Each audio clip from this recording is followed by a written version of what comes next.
Jadi ada banyak hal indah tentang Amerika.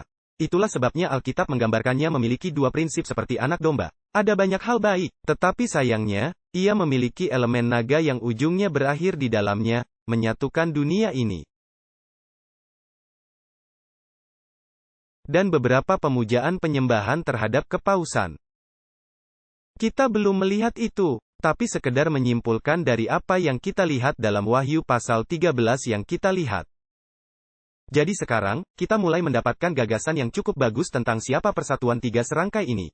Semuanya adalah kekuatan yang lebih besar dari satu individu manusia normal. Mereka adalah kerajaan dalam bentuk kepausan dan Amerika Serikat dengan entitas lain yaitu setan sendiri. Dalam episode berikutnya, saat kita melihat mukjizat, kita akan melihat perannya dalam semua ini. Saat ia memainkan peran yang sangat menonjol dan sangat terlihat dalam hal penipuan terakhir ini. Tetapi sekali lagi, untuk melihat aktor utama siapa yang berada di balik rencana ini. Mari kita kembali dan memahami apa yang diinginkan naga dalam semua ini.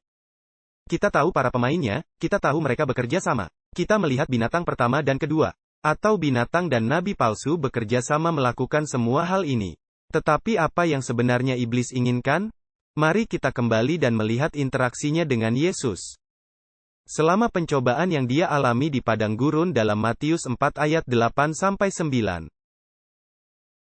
Jadi dalam Matius 4 ayat 8-9 kita akan melihat akhir permainan bagi setan.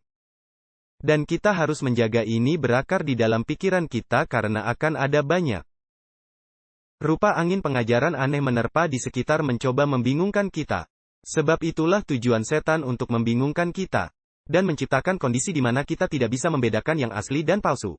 Tetapi jika kita berakar pada apa yang dia inginkan, dan kita tahu itu, dan kita tahu metode dan taktiknya. Yah, oleh karunia Tuhan, kita mungkin dapat membantu diri sendiri dan membantu orang lain. Melewati penipuan yang akan datang ini. Jadi Matius 4 ayat 8, dan iblis membawanya pula ke atas gunung yang sangat tinggi. Dan memperlihatkan kepadanya semua kerajaan dunia dengan kemegahannya. Dan berkata kepadanya, semua itu akan kuberikan kepadamu, jika engkau sujud menyembah aku. Jadi, apa yang iblis inginkan lebih dari apapun? Dia menginginkan penyembahan. Dan ini sangat penting untuk dipahami, yaitu tujuan akhirnya. Karena kita memiliki persatuan tiga serangkai ini, kita tahu apa yang mereka lakukan. Tetapi, seperti banyak orang berbicara tentang tatanan dunia baru, semua perkumpulan rahasia ini. Tetapi mereka tidak mengerti segenap tujuan dan pokok perkara mengapa semuanya ini terjadi. Ini bukan hanya soal uang. Bukan hanya karena mereka mempunyai kuasa memperdaya. Itu sebenarnya karena mereka digerakkan oleh naga itu atau si ular atau setan.